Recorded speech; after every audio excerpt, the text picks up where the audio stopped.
let's get started with today's story. When Valerie and I broke up, it wasn't some screaming match or dramatic fight. It was worse.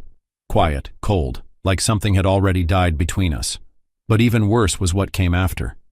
It all started when I found out she had been lying about where she was on some weekends. I asked her directly, "Where were you last Saturday, Valerie? You told me you were with your sister." Her eyes darted away for a second. "I was. Why are you asking like that?" "Because I called her," I said, trying to keep calm, "and she said she hadn't seen you in weeks." She froze, her eyes wide with panic. "Oh, I meant I was with her friend Donna. I must have gotten confused." That was the first red flag, but I wanted to believe her. We had been together for 5 years, engaged for 2, and were getting ready to be married. The dates had been set, the invitations were already printed, and plans were well underway. You don't throw that away over one slip-up. But then over the next few weeks she got distant, unreachable. And when I pressed her, she blew up. "You're suffocating me, Bradley," she yelled one night. "You're always asking where I am, what I'm doing. Do you think I'm a child?" "No, Valerie. I think you're my fiancé and I just want to know why you're acting like this." Instead of answering, she packed a bag and left. She said she needed space. At first I waited, hoping she would come back. But days turned into weeks, and I didn't hear from her. No texts, no calls, nothing. It was like I didn't exist anymore. And honestly, at that point I wasn't even angry. I was just hurt. I couldn't keep pretending everything was fine. So, I did what I had to do. I canceled the wedding. I called the venue, the caterer, the florist, and everyone else involved. Then, I let our families and friends know it was over. It was one of the hardest things I've ever had to do. I didn't just feel like I was ending an engagement. I felt like I was ending the future we had built together. But deep down, I knew it was the right decision. One night I was sitting on my couch, flipping through TV channels when I got a call from Valerie's brother, Luke. "Hey, Bradley," he started, his tone awkward. "How have you been?" "Let me guess," I said, leaning back on the couch. "Valerie told you to talk to me, didn't she?" There was a pause on the other end. "Well, yeah, sort of. She's been really upset about everything and she feels like maybe things got out of hand. She wants to fix this." "Fix this?" I repeated, laughing bitterly. "She ghosted me for weeks, Luke. Weeks. She left me sitting here like an idiot wondering what I did wrong. How do you fix that?" "She knows she messed up," he said. "She wants to meet and talk things through." "No, Luke," I said firmly. "If she wanted to talk, she could have picked up her phone instead of using you as a messenger. I'm not interested." Luke sighed. "Come on, Bradley. You two were good together. Don't throw this away." "She already did," I snapped, "and I'm done picking up the pieces." There was a pause on the line, and I could hear Luke carefully choosing his words. He wasn't one for confrontation, but I knew he cared about his sister.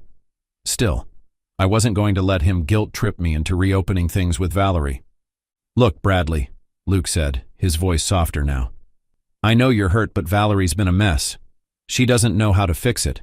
She wants to try. She had plenty of chances already, Luke. I called and texted her multiple times when she left, but she didn't answer. She ghosted me, lied to me. I'm not some backup plan she can turn to when things aren't going her way." Luke was silent for a moment. "I get it, but please hear her out. You both deserve closure." I snapped, "Closure? I don't need closure, Luke. I need honesty. I need her to stop treating me like nothing. I'm done." I ended the call without waiting for him to respond. I couldn't believe Valerie thought I'd just pick up where we left off. The nerve of it all.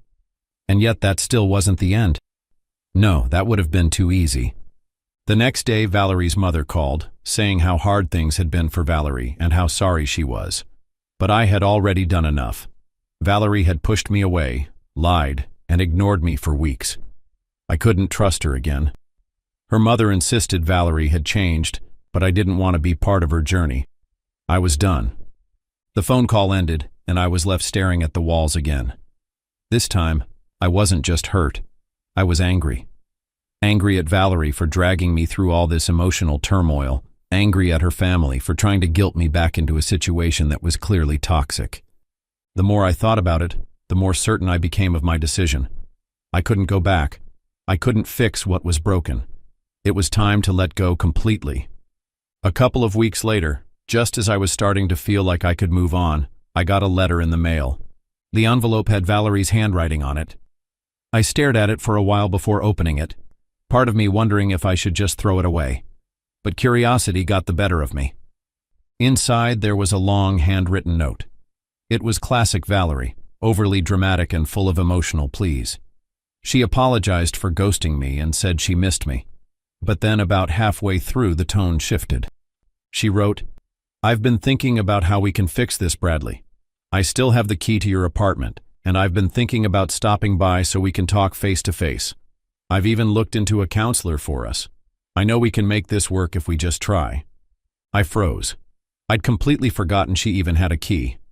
I'd changed the locks when she left, but just the thought of her assuming she could still waltz into my home made my skin crawl. The next day I sent her a short reply. "Valerie, I've already moved on, and you need to do the same. Please don't contact me again." I thought that would be the end of it. I was wrong.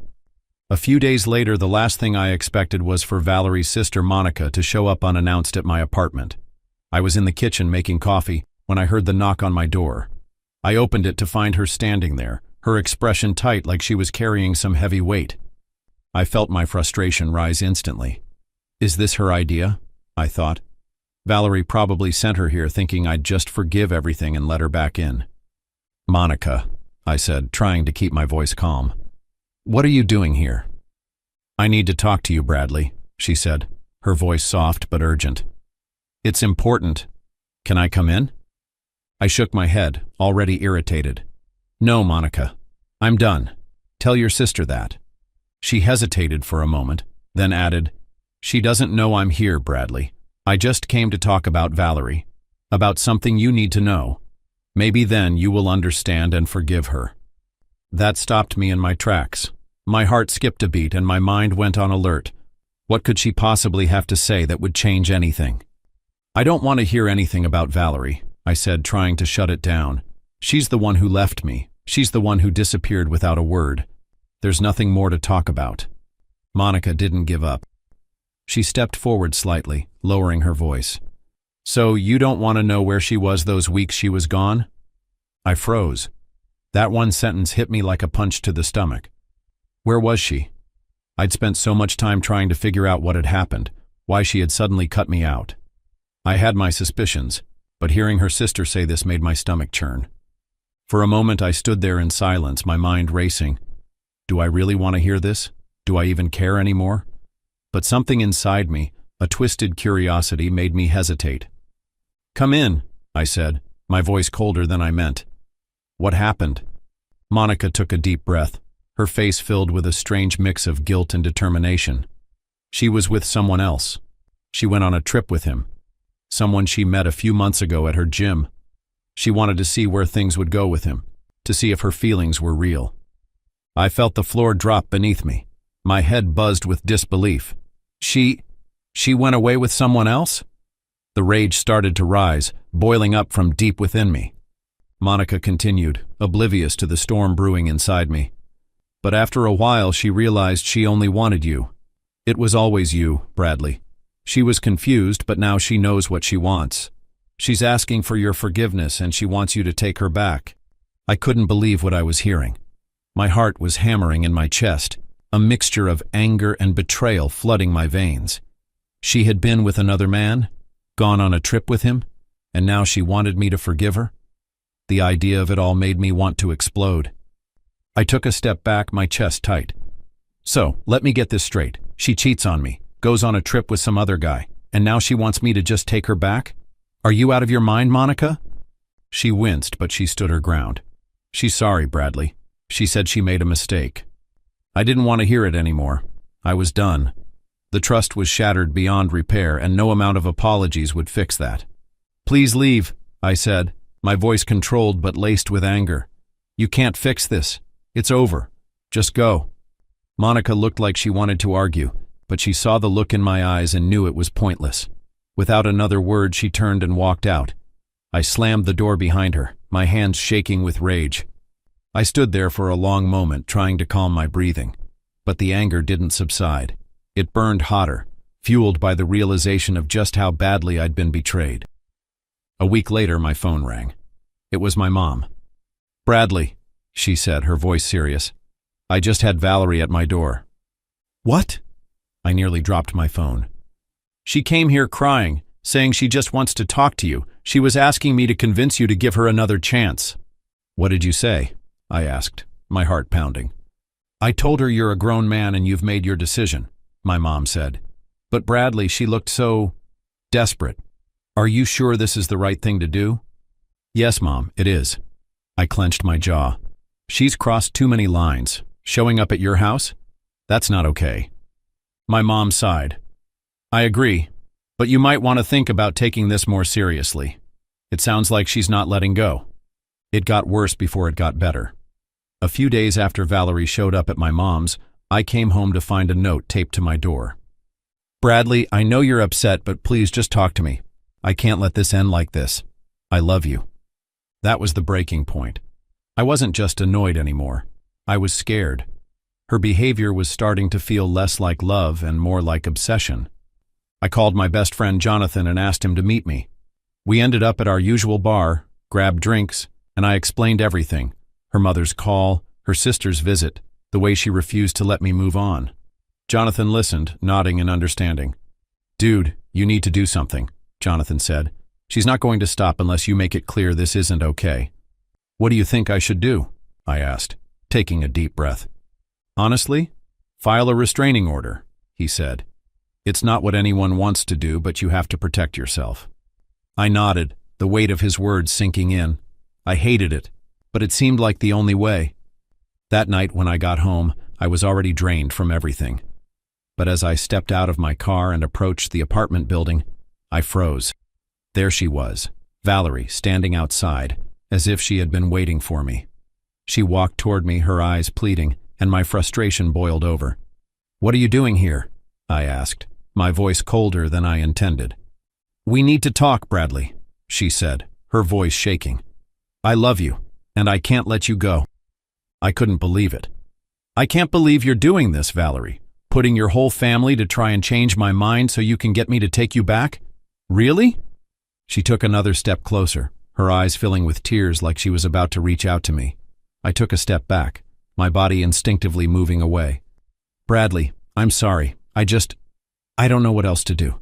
Please, can't you see that I love you? I'll do whatever it takes." I shook my head, my jaw tight. "You disappeared for weeks, Valerie. You cheated on me. I know everything. You even went to my mom's house begging her to talk me into taking you back. You don't get to do that. I've already made my decision." Her eyes widened, desperation flooding her voice. "Please don't do this. I can't live without you." "Then live with the consequences of your actions," I shot back, my anger rising. "You're out of your mind, Valerie. I'll file for a restraining order. This isn't healthy anymore," I said, leaving her standing there as I walked to my apartment. And that's what I did. I hated it, but I knew I couldn't keep living like this. When Valerie got served with the paperwork, I expected another dramatic response, but instead, everything went quiet. No more letters, no more visits, nothing. It took me a while to process everything that had happened. I wasn't just dealing with the end of an engagement. I was dealing with the fallout of someone I thought I knew completely unraveling. But in the quiet that followed, I started to feel something I hadn't felt in a long time. Peace.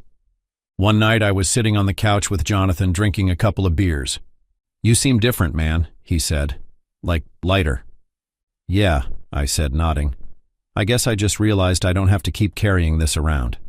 Valerie made her choices, and I made mine. I'm finally free to move on." And I did. Slowly but surely, I started rebuilding my life. I learned to set boundaries, to stand up for myself, and to protect my peace at all costs. Looking back, I don't regret how it ended. If anything, it taught me what I truly deserve. And that's a life without drama or manipulation. Thank you for watching.